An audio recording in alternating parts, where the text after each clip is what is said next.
sure. Thought, why not? All right. Hey there, Laker fans. Welcome to another episode of Lakers Detailed. I'm your host, Vinay, with my co-host, Raj. Raj, the Dodgers are going to the World Series against the New York Yankees. And the New York Liberty win an overtime thriller against the Minnesota Lynx for the WNBA championship. We'll touch on both of those real quick. But before we do that, Raj, how are you doing? How's your weekend gone? We're right at the end of it here this Sunday night.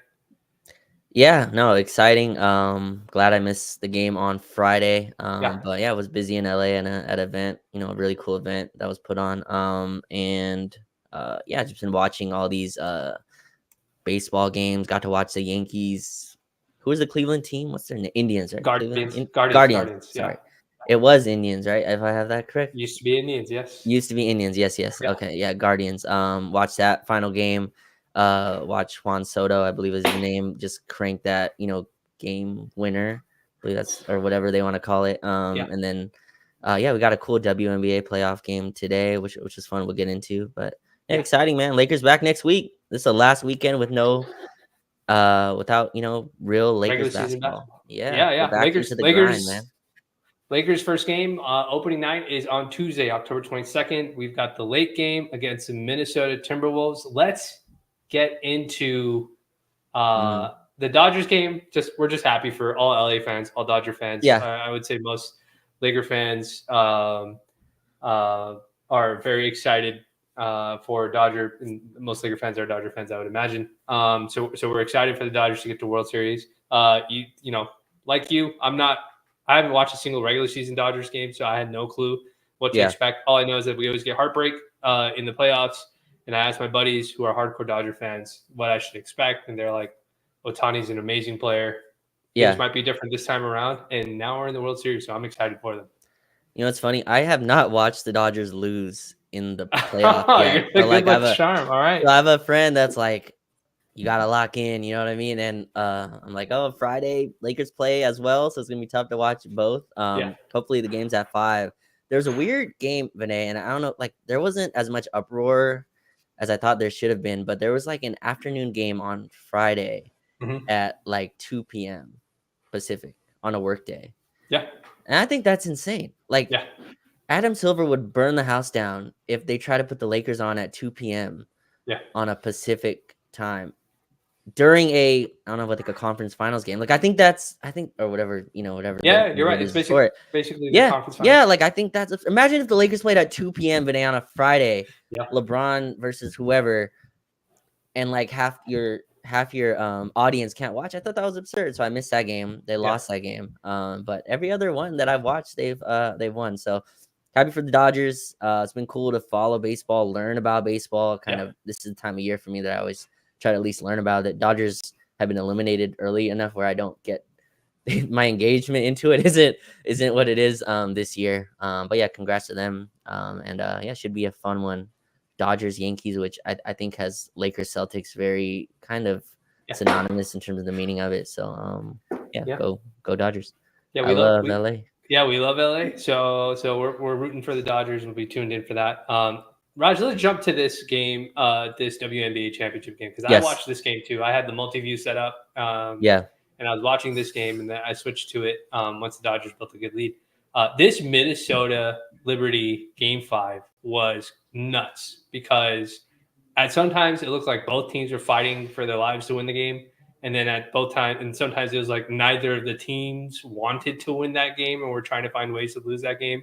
Game goes into overtime, and then New York ends up winning it at the end of it. But there was a controversial call, and I think the Minnesota Lynx coach, Cheryl Reeves, she's going to have a ton of post-game sound bites that are going to come out. And I just want to touch on this a little quickly. Also, congratulations to Jonquel Jones, who I think got the MVP for that series. She was phenomenal. There is a very crucial moment in this game where the Liberty are down 2. And Breanna Stewart gets a ball. Looked like she traveled a little bit before she made her move, but they didn't call it. Collides with a Minnesota player who looks like she hits the ball. But I could see the body contact. Ends up being a foul call. Breanna makes 2 free throws. Minnesota gets an open 3, misses it, goes into overtime. That call was like very very interesting because they reviewed it and they upheld it. And when I watched it on replay, I was what'd you think? I was just like, this is kind of marginal, dude. Like, I was just like, I don't know if this girl really like fouled her like that much. But I was just like, if they uphold it, it's gonna be for the collision, like the body contact of the blocking foul. So what was going through your head? I was watching it on my laptop, so I had a very like close view of it. Yeah. I thought that was clean. Like, I didn't think it was a foul at all. I see people upset at the travel. I have no issue. Like, you don't get a travel call there. Like, no star is getting a travel call there. Like, compare Breonna Stewart to whatever superstar you want. They're not getting a travel call, no matter how egregious it was. Some of the replays, when you replay it, it's like she went from the 3-point line to the free throw line with no steps. That type of stuff that happens on the replay. But I'm not mad at the travel. If you don't call the travel, you can't call this call. Like, even the broadcast, the broadcaster have to be nice. They can't be as explicit, being like, oh, that's not a foul. How could they? But they were very much leaning in the, I'm like, have to lean. That's not a foul. Yeah. Her arms do come down, but on the replay, it showed that, that there was no contact to me. I didn't think it was a foul at all. So very rough way to end. The story of this game, of this series being that is a little disappointing to me because I thought it was a great series. But I don't remember. Maybe I'm just not used to it because obviously like issues with refs happen all the time. Mm-hmm. I don't remember an opposing coach after the title game that they lose go on this long of a referee rant like this. Like, she is consistently going. Usually it's a small, we wish the refs were better, but congrats to the Liberty, or like, it's usually in some manner and like that. The coach's name that I'm blanking on, Reeve, I believe is her last name. Cheryl Reeve, yes. Yeah. She's like, no, this was stolen from us. She didn't say the word rigged, but it's implied in a lot of the wording that she's using. Have you ever seen that, I guess, or what's your thoughts on, like, I guess the Minnesota coach really hammering down, like, they stole the referees, blaming the referees stealing this game from us? Yeah. I don't think I've seen somebody. I've definitely seen like coaches after like a regular season game say that they kind of lost a game, but not in a series like this. I've seen, we've seen versions of this where like after like a game, like Phil Jackson used to do a thing where he used to complain about fouls in like a way where it's like the refs got to like get their ish together, like the way they're calling the series. But never like this. You know why it's crazy, Raj? It's because I want to say like three of these 5 games have had like game ending or game clinching foul calls like at the end of the game. You had the baseline play, I think game 2, where Breonna Stewart gets fouled or somebody gets fouled on an inbounds pass. Then you get the game 4 over the Sabrina's boxing out. I forgot who it was. Right. She catches it, shoots it up, and you're like, that's just a normal box out. Like, there's no way that she knows that she's even got the ball behind her. So I understand why the New York players would feel some type of way. And then you get this game where a very marginal call, we think is a marginal call, decides the game. So I don't know. It's not easy to be a ref.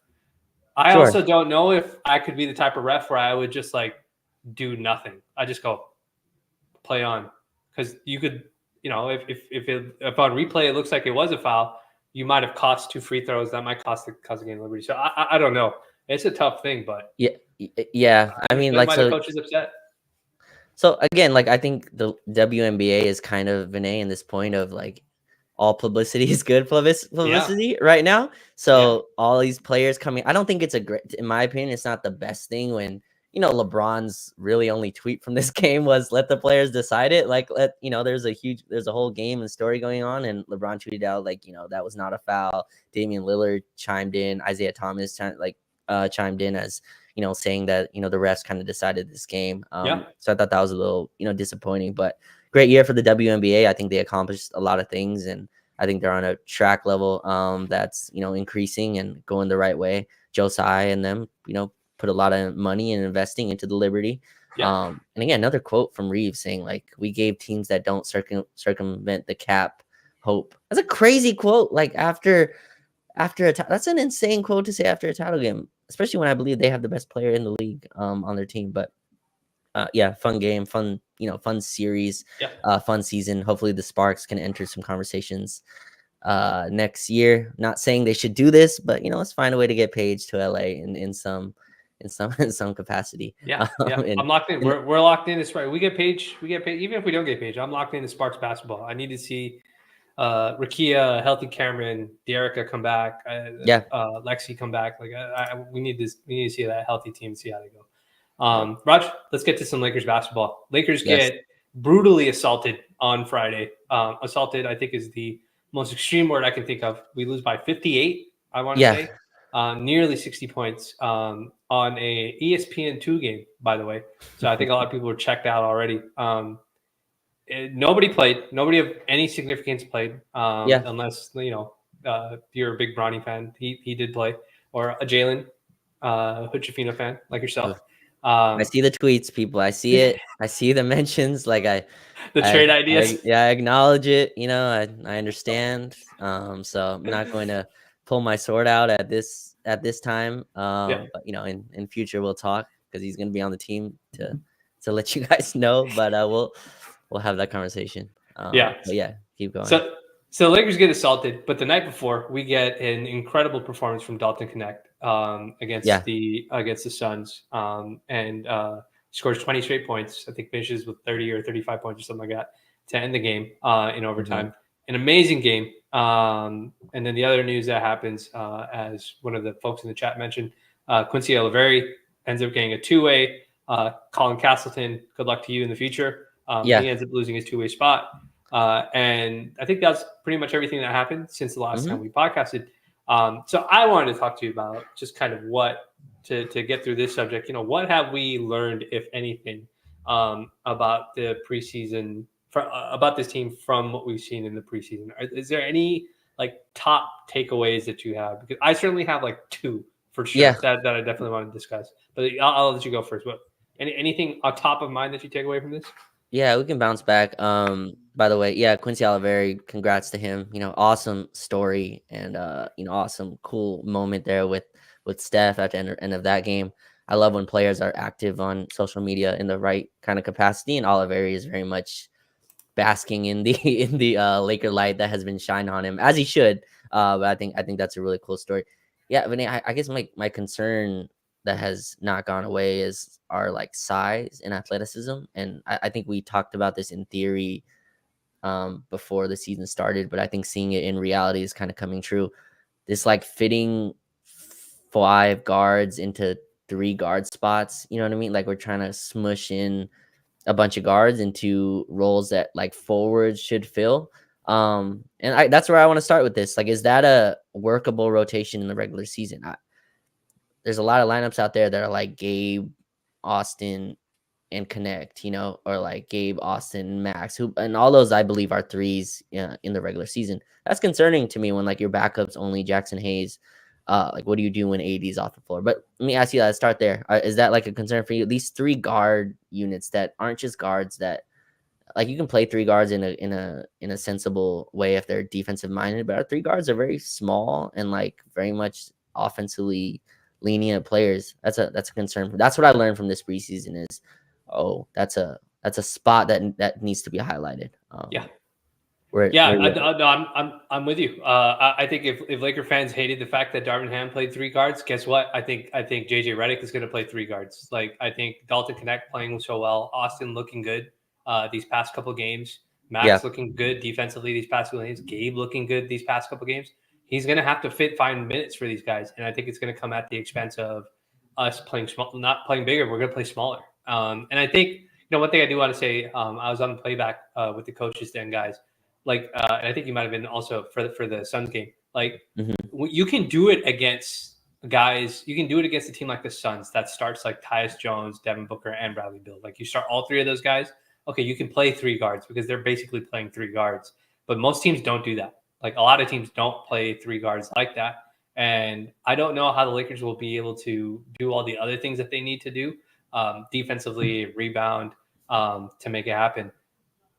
I don't know. I don't want the Lakers to do that personally. I don't want them to find minutes and play 3 guard lineups. I really want them to consolidate that rotation, but there's just guys they have to play because they get either paid too much or because, in D'Lo's situation, he's a contract year, or in Dalton's situation, that guy's just too good where you can't not play him. Let me ask you, did you see enough from Gabe Vincent to where you're that's a 9-man rotation player? Yeah. In preseason. You did? Yeah, I think Gabe, whatever we lose offensively by playing Gabe because he's not as offensively talented, I think you get a lot more defensively out of him. I think there's a lot of stuff there's a lot of dog that he has defensively that him and Max have that, like, without Vando available, like, we played Cam Reddish. And Cam Reddish looked like he was one of the best defenders on the team, perimeter defenders on the team. We had him on KD. And, you're never going to stop KD, but, like, if that is the bar, no disrespect to Cam Reddish, but, like, if that's the bar, then that should give you an idea of how much defense this team really needs in order for it to be successful. Yeah, I guess what I'm saying is, like, do you, just for now until Vando gets back, kind of move Gabe to, like, enter more size? And I think that, I know it's a crazy statement. I'm not exactly saying one for one Cam for Gabe, but it's just like, I'm looking at this rotation, Vinay. It's like throwing another 6'1" guard into the mix. Like, it gives me questions. And, like, when AD steps off the floor, how are we defending? Like, we got ran off the floor all preseason. Like, it hasn't been close, honestly. Like, we've been, taken out. Those are my concerns, and that's what I'm wondering. I think I saw enough from Gabe as a player. He still doesn't look like the Miami Vincent Gabe, I guess. Still kind of working through stuff. I think the offense will get there. The threes still aren't exactly where I want them to be. Maybe the shot selection wasn't perfect, in preseason as well. But that's, like, my first, like, big thing I learned from this preseason was, like, oh, Max needs to play a ton. Like, a lot. Like, even if he's not hitting, well, he's been hitting his threes pretty nicely, but Max Christie probably needs to play a ton. Cam Reddish is going to be the rotation. That's my prediction. That's not, what I've seen, but I'm worried about the size and athletic deficiency we're at, especially if you remove Cam. JJ said he's starting with a 9-man rotation, which gives you your starters, plus Gabe, Jackson, Max, and one more I'm missing. Dalton. And Dalton, yes. Yeah. Like that, I think that's a very unathletic, slow team. And you start off with Minnesota, Vinay, which is, like, physical as hell, and you play Phoenix, I believe, 3 times within that. That's what I learned so far. That's my, like, first one. What's one from your side? Yeah, so mine kind of similar in the same vein, but a little bit more aggressive in regards to the decision making. I think the Lakers have to actually consolidate their guard rotation. I don't want them to try and squeeze 5 guys into minutes for 5-6 guys. I want them to pick. And I tweeted about it about 2 days ago, and there was a lot of people asking me questions as to who I'm talking about, and I didn't feel like engaging it with people publicly, because then I knew I get different stand bases attacking me, so I didn't want to do that. But like, if the Lakers are, like, you and I, or at least I, have some reservations about when the Lakers say, oh, we're trying to develop our young guys. Like, when I say that, I kind of rolled my eyes, because I'm like, you can't really develop guys when you have LeBron James and Anthony Davis on the team. You shouldn't have superstars on your team if that's what your goal is. But that is their goal, that they want to develop the guys that need to be the future role players, or the future upper tier role players, whatever they think that they'll end up becoming. I want them to play them. Like, I want you to play Austin, Max, and Dalton 30 minutes a game. And whatever growing pains they go through as a result of the volume increasing, I will live with that, because I don't think – my concern is that they're going to do the opposite. They're going to go and give Gabe 30 minutes a night and D'Lo 30 minutes. And this is no disrespect to either one of those players, and it's not anything about them, like, as individuals that I have issues with. If you're not invested in those guys being with the team long term, right, like the way you are with Austin, Max, and Dalton, then I have a problem with that, with us wasting another year doing that, because we already lost 1 year for Max, having him play behind Cam. We have our suspicions as to why that happened last year. But all of a sudden, magically, Max gets paid, and now he's leapfrogged Cam without any evidence of him needing to leap. Like, us as fans, we're like, hey, Max should play. He's better than Cam in this situation, because we believe it. But last year, we saw that, and you guys didn't let Max play in front of Cam. But all of a sudden, magically, Max can now play in front of Cam this season. And it was just the coach's change. That's the reason why. I don't buy it. So for me, it's like, if you're going to do this, commit to it. Like, I don't think JJ is going to bench D'Lo. No, I don't think he's ever going to do that, because D'Lo's in a contract year. There's just so much bad stuff that would happen if D'Lo did that. And for sure. But I do want him to play Max, Dalton, and Austin. Play them 30 minutes a game until they look like they can't play. If they look like they can't play in those 30 minutes, then go ahead and move them out. Decrease their minutes in the rotation.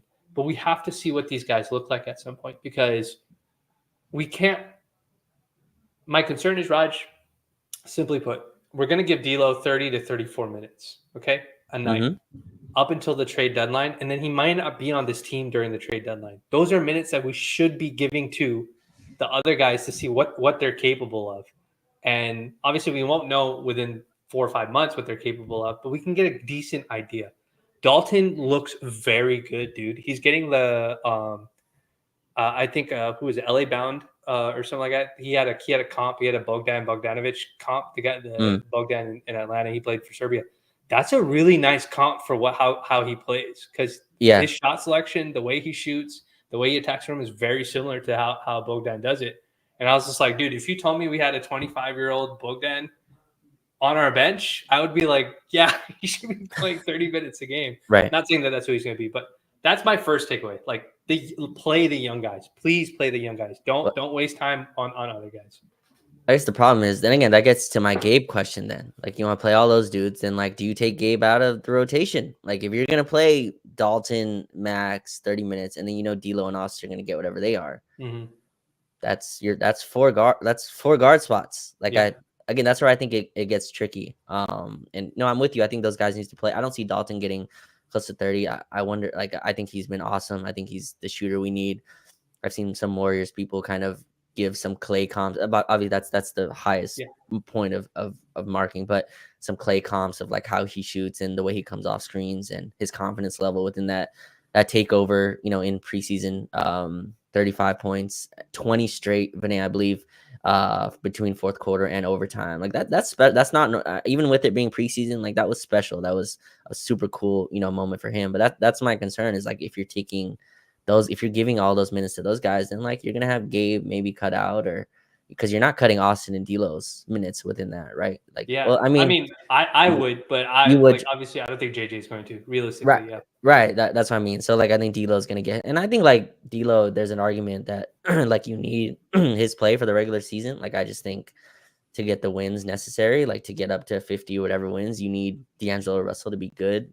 I think D'Lo at 15 to whatever 18 minutes in your, you know, in this universe, I see a tough time, and maybe those are the growing pains you're willing to live with, Vinay, like just the like couple less wins, but you just kind of slowly try to. I've seen this kind of idea floated out elsewhere, kind of slowly try to, you know, build a team that doesn't need D'Angelo Russell, so you can kind of move him a little easier. I don't think that's feasible. I'm in maybe the minority, but I feel like D'Lo's gonna be here post February. Like I don't see a trade acquiescing that's coming, you know, in February that the team is willing to kind of move him on.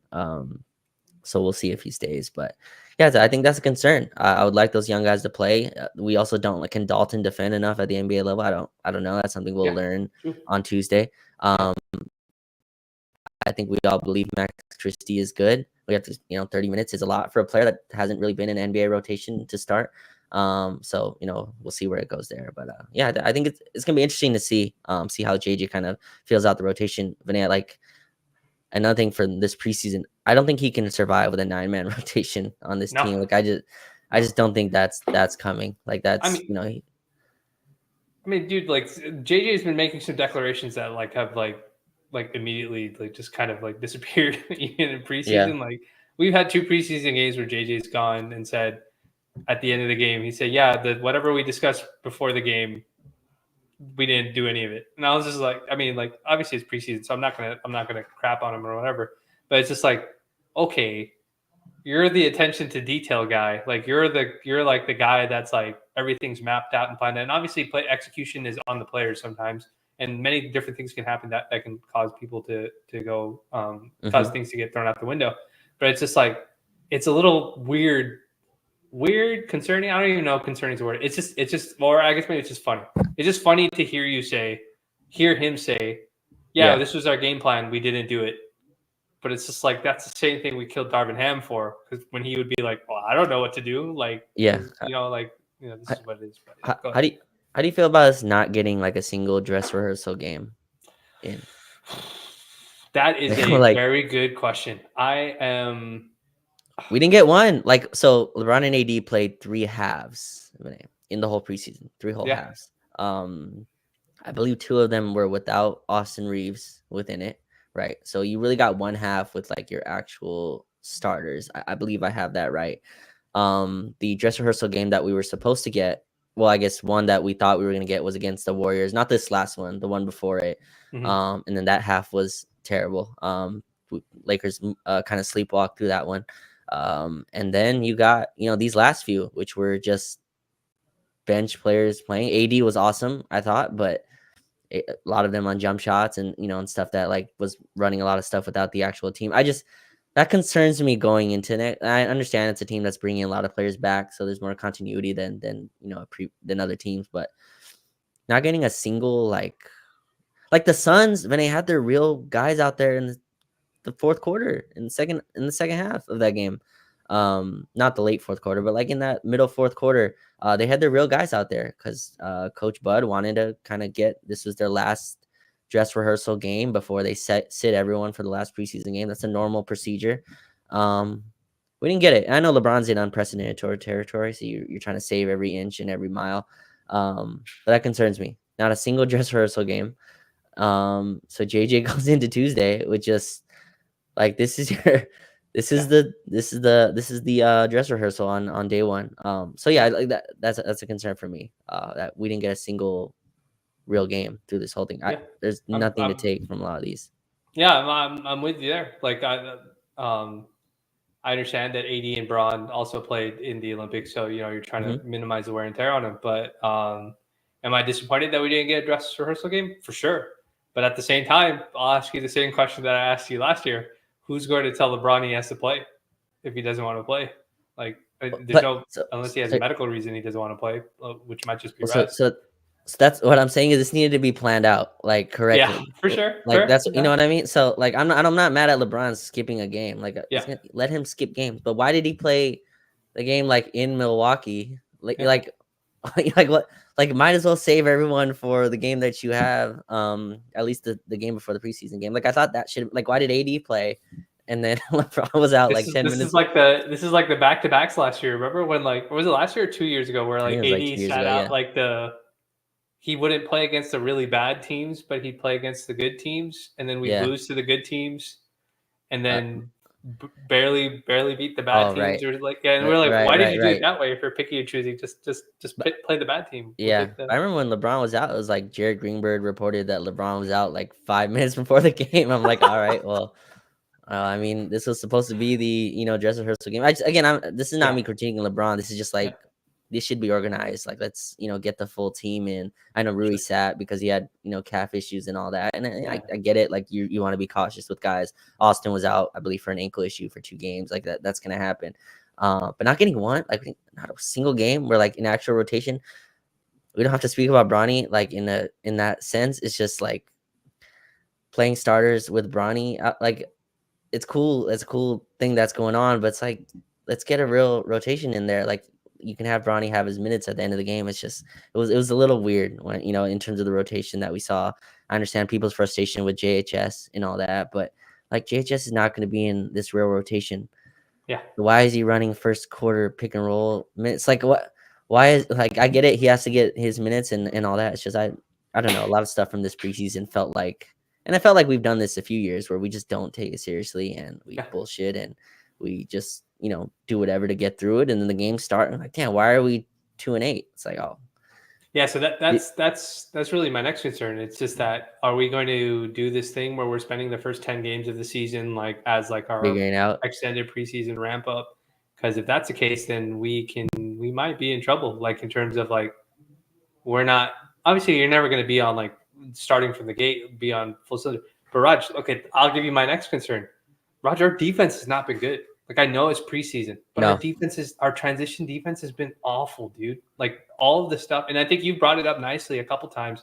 Like the foot speed, the defensive foot speed, especially in transition, it's problematic. And I was watching the Suns game, and there were some times where if AD misses at the rim or D'Lo misses at the rim, they're not running back. Like they're not getting back on. I'm not saying that they should be able to get back, but like way too many 5-on-4s, 4-on-3s. And I'm worried that that's going to be a thing again. And these were not, Roger, these were not turnover transition plays. Yeah. These were like just a miss. You generate a really great open shot, you miss it, and then two guys don't run back or one guy doesn't run. There's a play in the Suns game where like AD is late to get down on offense to help his team out. The shot goes up. He gets trapped underneath the rim because he just was so late to the play. And then he's late to get back on defense because he's the last guy back both ways. And he had a great game against the Suns, so I'm not going to act like he didn't have a great game. But it's just like I'm worried about that because if he's not getting back, we're going to run into another issue where our backline has no protection again. You're right about the transition defense, and I think these two things are connected. Vinay, we don't have a single perimeter defender in our starting lineup. Don't have one. I'm putting LeBron in that camp because of the regular season and the wear and tear and all that you don't want to put on him. Don't have a single one. That's just not the case for anyone else in the league. And we started like, who guards Anthony Edwards day one? It's gonna have to be Austin. They're gonna make Austin do it because we know D'Lo's not doing it, and like we watched D'Lo die on screens.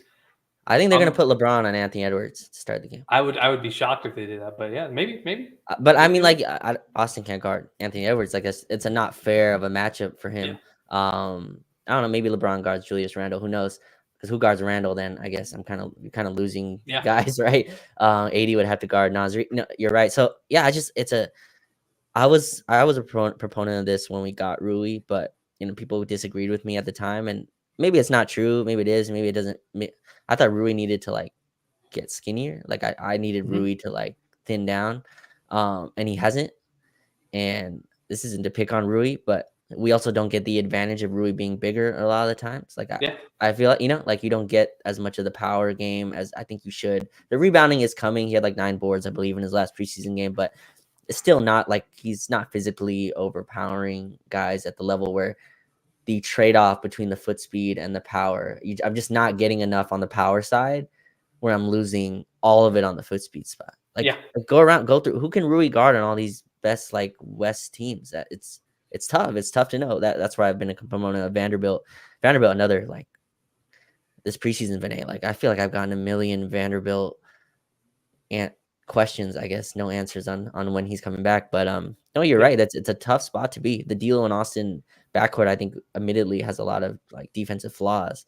But I think when you also like surround them with Rui and LeBron to kind of be your other perimeter defenders, it's a tough spot to be. You start off with a huge deficiency. I don't care how good the defensive scheme is. Like there's nothing that can protect that. So that's an issue for me, which is why I think the Max conversation gets super interesting and it's getting louder and louder. I think he should start for D'Lo. Like honestly, that I don't have a problem saying that out loud. Like I know a lot of people think he should start for Austin. I think Austin is just way more. He has way more versatility as a scorer offensively. He's not, but maybe he doesn't make the reads that D'Lo does. He doesn't pound dribbles as much as he does. I know people are also concerned that Austin will get worn down by whoever the best defender on the other side is. Like, dude, we need to know what Austin is. Like, the only way we see a leap from Austin is we give him the ball more. And I don't think he's ever going to get that as long as he's playing next to D'Lo. These are strong opinions that I have about this sort of thing. So that's why I'm just saying it now because we're doing regular season expectations. I think Max should start over D'Lo. I think D'Lo would be a phenomenal sixth man because he would literally get to do whatever he wants. And that's really the best version of D'Lo that you get, one that can like wheeling and dealing the way that he wants. And I think it's very hard for him to do that between Austin's reps, LeBron's reps, AD's reps, and just what it is. And I know you have a difference of opinion about that, about who we should. Well, like, yeah, I mean, the opinion is basically because I know who D'Lo is. You know what I mean? So that's mainly, by the way, like D'Lo's preseason was just like, what was that? Like, I don't think he. There's a much larger conversation that we're going to get to. I think maybe after like 5 or 10 games, where I'm going to say something very extreme. But we won't. I'll save it till then. Let me keep it to the basketball floor. Yeah, keep it to the basketball, there's ways to pull it out of there, but I'm just going to keep it, into the court. Yeah. I don't think he tried for any of the minutes he was out there. The flicking threes is cool from 40 feet or whatever. Like that's cool, but like he was supposed to be, like the the conversation this summer was like JJ's gonna put me in all these like beautiful actions and off ball movement and curling and stuff that like very structured and not free flowing. Where was that? Like where? Like for at least for D'Lo, to me, I didn't see very much of it. But I think that was more on D'Lo, just kind of winging it out there, very much acting like one of the vets on the team. Like preseason is meaningless to me, in D'Lo's perspective, which was disappointing to me. I was hoping to see like a rejuvenated D'Lo. You got a coach that's behind you, that's very much promoting your name in the media and saying D'Lo's been a leader and all this type of stuff that's like has been coming out. And I got none of that put onto the floor with him. So D'Lo's preseason, but yeah, like I'm with you on the. I see you why you would like bench D'Lo now. I don't see it happening. So I can't even get my brain to kind of wrap around that. But I think JJ again. I keep saying JJ is going to come to a point, and I think he already has. He started Cam, by the way, Vinay, a couple games ago. And I know people say he didn't want to mess with the rotation. Look, I think people need to be ready for Cam Reddish minutes because you just look down. It's like. You need dogs defensively. Cam's willing to do it. Even if he can't score, he's willing to play defense. He's willing to scrap on that part. And you can't do it. Raj, let me ask you to flip it to the other side. We talked about transition defense, how it's not looked good, or defense in general has not looked good. I would say some of that is ability specific to the players. I don't want to put that on the coach, but it's also some of this is rosters. A lot of that is like roster specific. We don't have defensive guys on the team, so I'm not going to blame the coach and the players for being who they are or trying to do the best they can with what they have. Talk to me about the aesthetics of the offense. There's been a lot made by the big diverse coaching section of Lakers Twitter about I see offensive run rates be a big point of conversation. How much called designed offense versus freestyle offense. We've seen a mix of some of that. Bucks game, we saw some designed offense. We saw some just Anthony Davis ISOs. Same thing with the Suns game. We saw a lot of that too as well. But there certainly has been some more designed offense as opposed to the freestyling for some of our guards. For sure. How do you feel about that? Like going into the regular season, do you think you've seen even enough previews of good designed offense that you think that will be able to get through those rough patches? I think so. JJ's like playbook bag is definitely deeper than Darvin's, and I don't think that would have been a question anyway coming into here. But like I think you can tell that JJ's at least structured it to a way where he's really trying to. JJ's a shooter, and so like it's cool to watch him and like connect. I guess on in the playbook, a lot of plays ran for him, a lot of like screening actions off ball. I think Renee, they're really trying to like get LeBron, off ball looks and JJ talked about, he said I forgot the word he used, but it was in I believe the third quarter of the Bucks game or whenever it was. He said like we were just making stuff up. I believe was the word he said. We were making stuff up. And that making stuff up was like 80 post-ups and like LeBron post-ups. And it's like, I think that has to be instituted in your offense. Like, I don't think you can run fully like just fancy plays every single time down with the superstars you have. The playbook has to kind of be implemented with the stars and what they like to do. But I have seen a lot like more, I think, actions, a lot more structured stuff. I think it has worked. And the problem again, this is connective tissue because like I haven't really seen the full team. So like it's cool watching Quincy Oliveri run it. Like that's cool. Like and Quincy got some good shots out of our offense. But I'd like to see D'Lo in those spots, like running them with some conviction, right? Like I would like to see with some realness.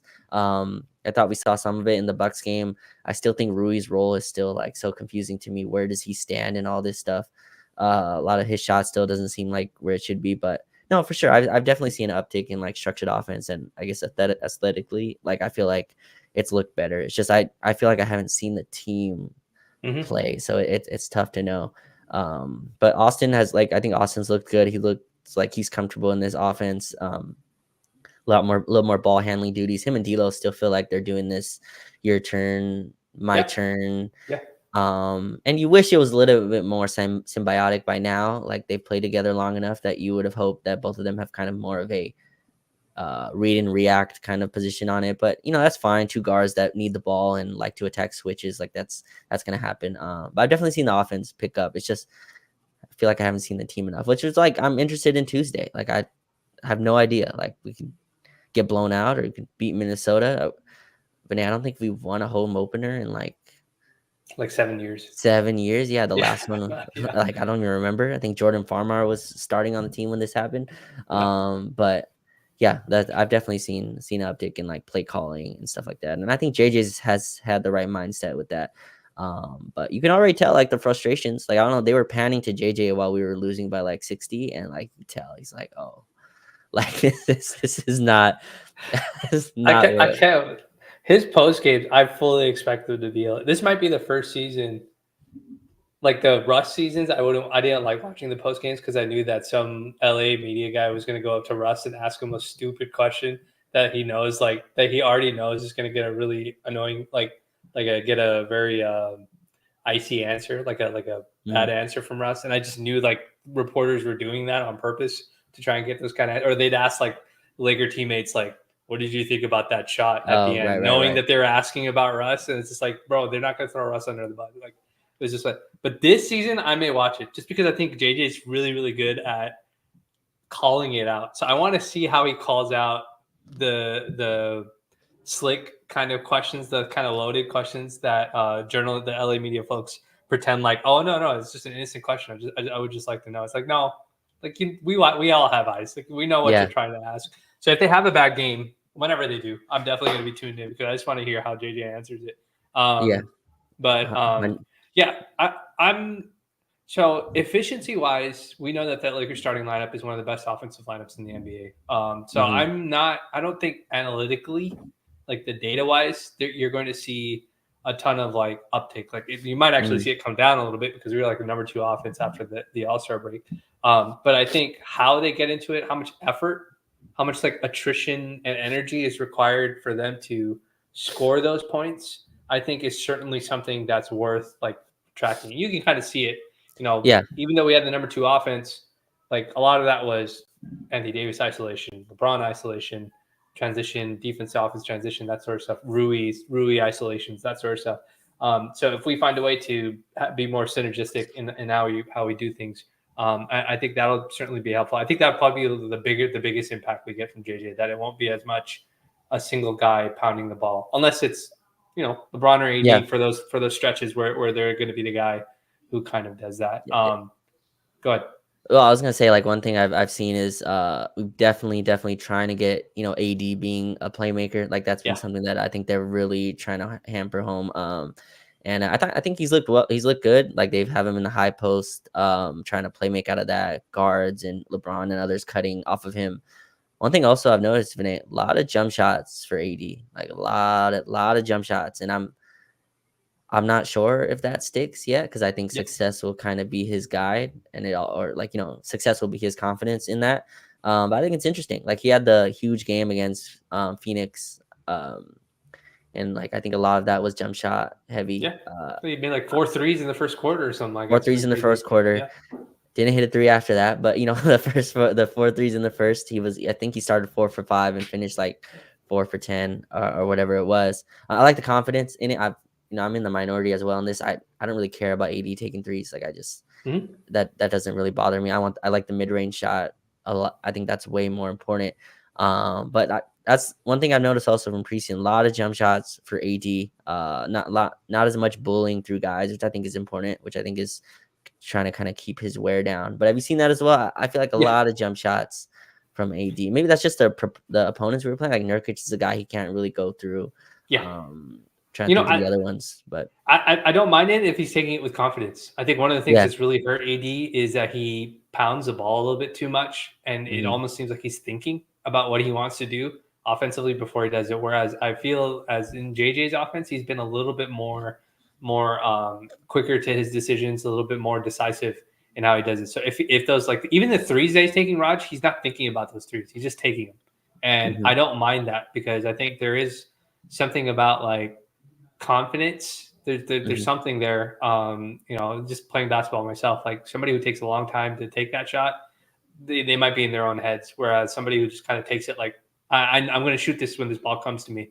Like there's a different level of confidence. So I don't mind the jump shots. I think you're right that it probably does involve him trying to keep some wear and tear down on himself. Also, I think it might have something to do with him being in a position to get back on defense, as opposed to getting, missing a layup and then getting stuck behind the center and not getting back on defense. I think some of that's there too as well. I do want to say this, Rod.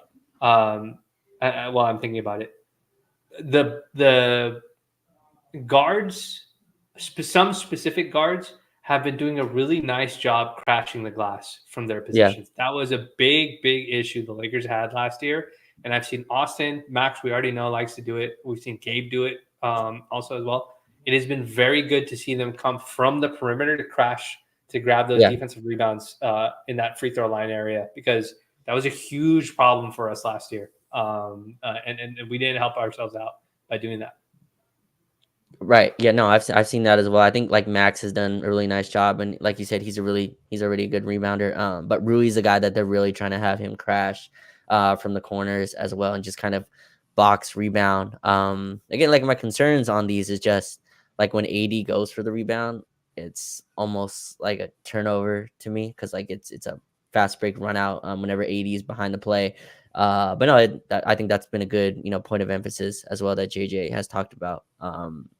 Again, I just think when you're that small, like it's a lot of gang rebounding is necessary. It was funny after the Warriors game, JJ said like, they're a huge team. And like, I think they started like Draymond at center or whatever it was. It was like, they were not a huge team at all. But, I just think like our bar for like athleticism is so low that like we're going to need gang rebounding and stuff like that. But yeah, you need like guards that are crash. I think that's why, you spoke on Gabe, guy that like accepts contact. Like even when he screens, you see it, right? He's kind of accepting of contact. And I think that's important when you go through our guys. I think Austin does that as well. D'Lo obviously is not a person that, is accepting of that type of contact. But Max is one. I've liked Dalton's been a pretty, like, he surprised me, Vinay, as a rebounder. I know he was an athlete. Good like, athlete, yeah. Yeah, good athlete, but like he's physical as well. Like on the boards, he'll go up and get two-handed rebounds over guys. And one quirk that I look for in guys is like when they screen, do they get contact fully? Yeah. And he does. Like he'll search for it. He'll make sure he gets contact on a pick. So that's been a good point of emphasis for sure. Yeah, so I'm going to be very curious to see how this stuff all kind of marries together. And, of course, we want the Lakers to be fully healthy. We'll hopefully keep our fingers crossed that Van does back sooner than later, because I think it'd be a big boost to this team on the defensive end from his position. Raj, what do you think? Lakers do not have an easy schedule to start off the season. They don't. Man. And we have like our game 2 and game 3 is a back-to-back. Like we're already hitting a back-to-back very early.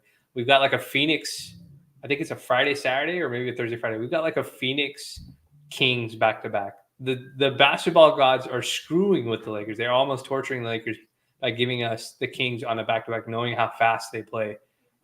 Because I think last year we got the Kings on like 2 or 3 of our matchups with them, were like the second game back-to-back for us. And Bron and AD played those games, but we got assaulted. Like we got beat up bad. Like it was just a track meet. We couldn't keep up with them. Yeah.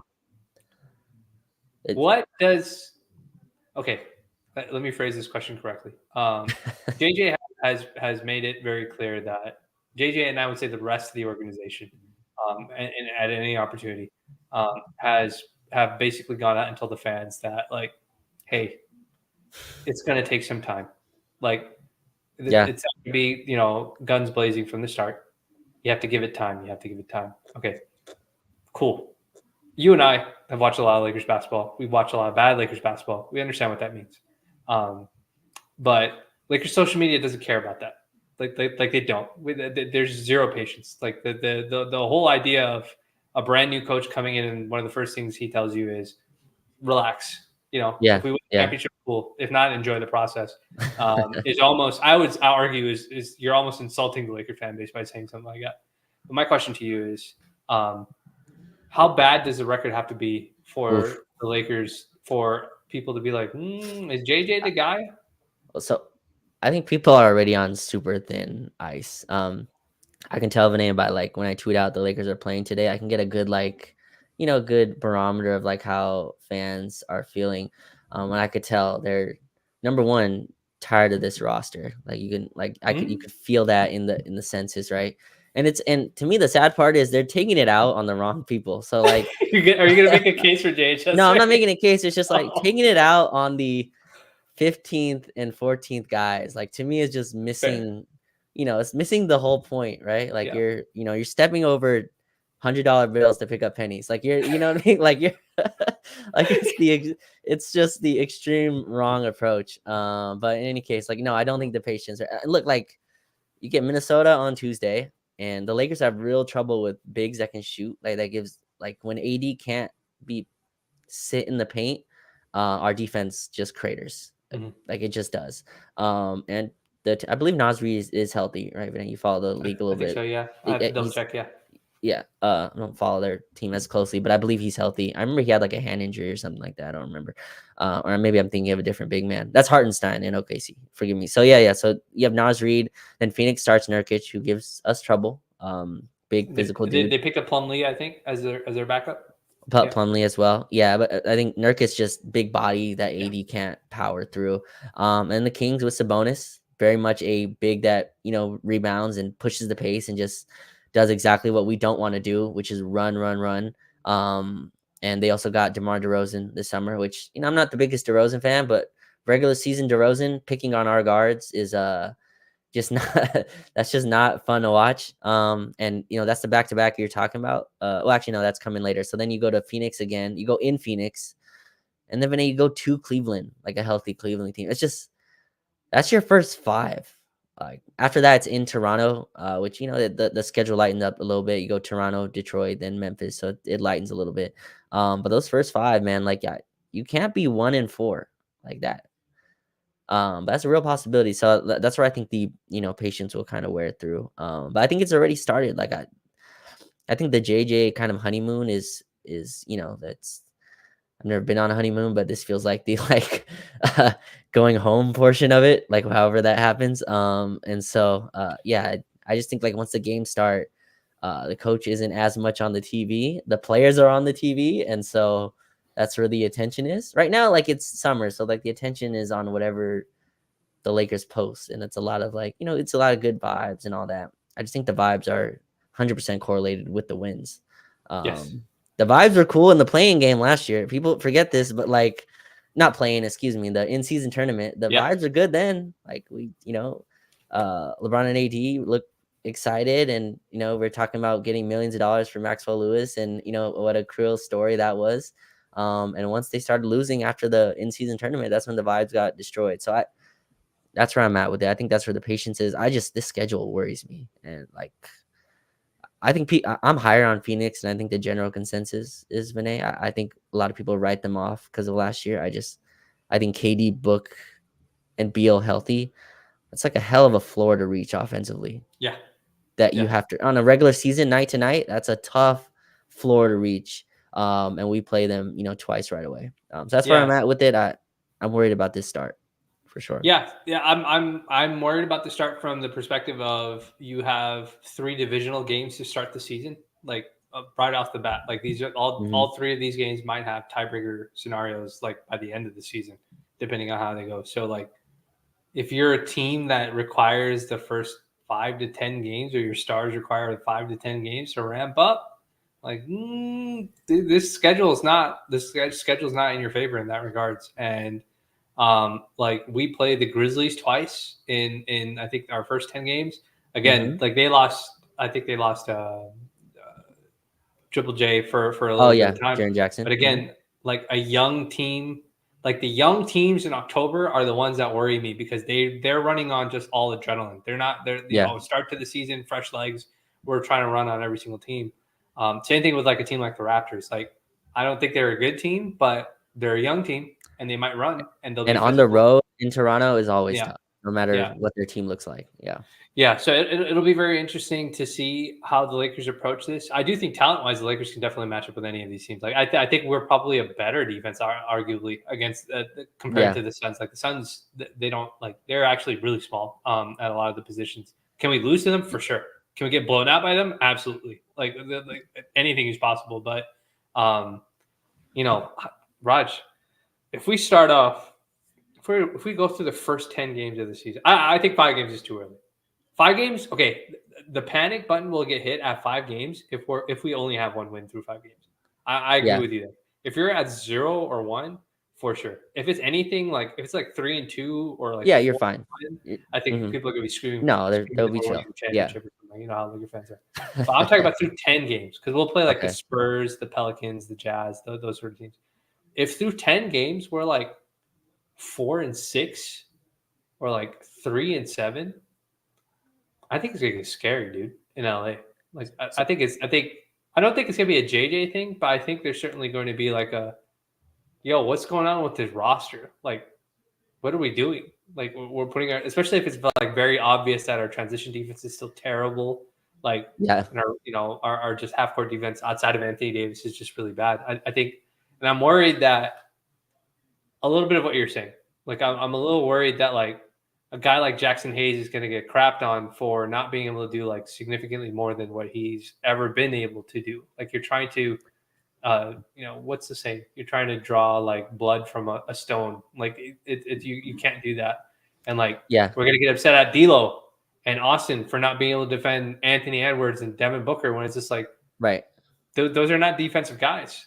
And I think the player's going to catch a brunt of it. So I'm curious. I'm very curious to see how this pans out. But look, if we're 6-4, 7-3, we're going in the championship, baby. That's what I'm going to be saying. Well, I mean, so I'm looking at our first 10. The only giveaway game, not giveaway, but Lakers are heavily favored is in Toronto, in Detroit, and then home against Toronto. Those are the only ones. Everything else is look. Jaren Jackson Jr. out for Memphis, I think does change things, but they did get Brandon Clark back. And then they have Zach Edey. Zach Edey looks legit. Good. Yeah. So the other ones, and in Cleveland worries me. So they play in Cleveland today, and then 48 hours later they play in Toronto, which is like that's not a huge flip. The second night of back-to-backs, I'm guessing we're not going to have both LeBron and AD, if I would, make a prediction. So that, that game against the Kings, the Saturday game against the Kings after the Friday game against Phoenix, it's a home and home. So maybe they'll play, but, depending on how those games go.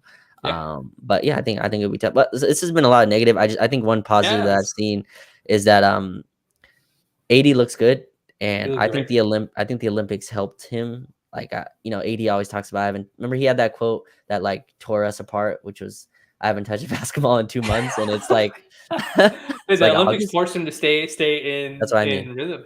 Yeah, the Olympics forced, and not just that. I mean, you're practicing with the top 10 players in the league, wherever you rank LeBron and AD. The whole rest of the team was there, so like you can only get better, and your competitive juices are flowing through the whole summer. And that I think that momentum showed. Like I don't think this preseason was just obviously AD is amazing, but I think like having the Olympic run and being a big part of it, and getting the respect of his peers and all that, and just being in shape, man. It's like I'm not saying he was out of shape in previous camps, but I'm saying he doesn't have to work his way into shape, and that's like a totally different player day one. So AD looks good. I think LeBron looked athletically good. I don't think he tried for a lot of these games. It makes sense. Like I don't think LeBron put a lot of effort into these preseason games.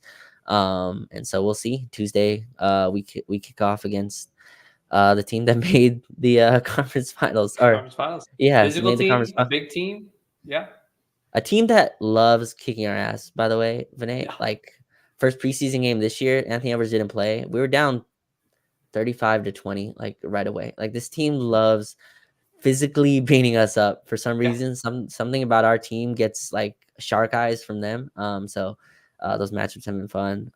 Minnesota. We know AD gets up for that Gobert matchup though. We know that because he loves trying to embarrass Gobert every time he tries to play him. So that's a rematch of the what's it called?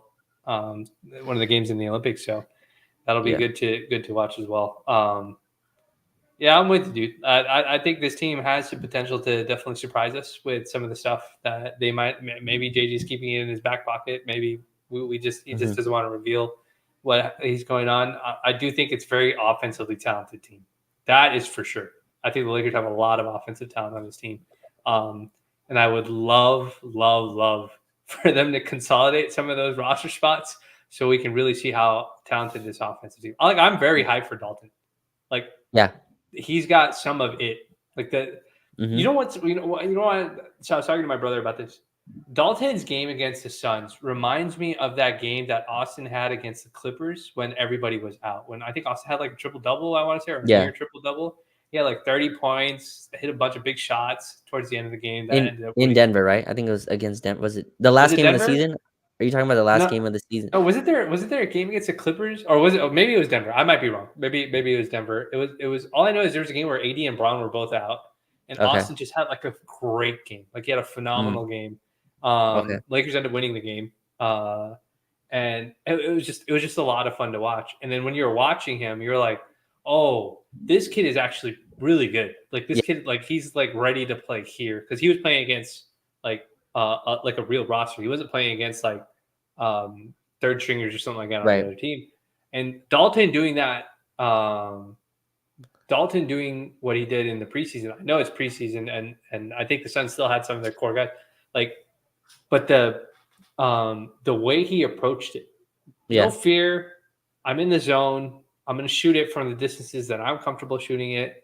He made like 4 or 5 threes, and then all of a sudden he's trying to drive in transition to draw fouls and stuff like that. So he's not like, drinking his own Kool-Aid in the sense that like he's just forcing it or whatever it may be. He let the game come to him that way. We didn't run any plays for him really. Like it would have been cool to see JJ run stuff for him, but it was just straight up give the ball to Dalton and let him go ISO. That's what it was. That game reminded me a lot of that Austin game of like, oh, this guy should touch the ball more. Like he has to play more. You and I said the same thing when we watched Max in G League, where we were like, oh, okay, something has clicked with Max. He has to touch the ball. Like he has to be involved in the offense in some form, or just be involved on the team in some form. Obviously last year with the Cam thing that didn't happen, but like I feel that way about all three of those guys now. Like, I want to see them play. I want to see them fail. I want to be invested in their success. Austin, we've already seen a lot of already, but especially the other two guys. And that's where I'm at, dude. I want to see what this Lakers team can be. If you're going to develop these guys, develop them. Let them play.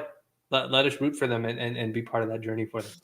Yeah. That development is a fun word in, early September. Like it's a fun word to throw out there. Everybody wants to rebuild until you have to rebuild, right? It's a fun thing. Draft day is a lot of fun for those teams that are rebuilding. Then after that, it's a lot of tough years. Ask OKC fans. Like it's a tough year before you get to the winning stages.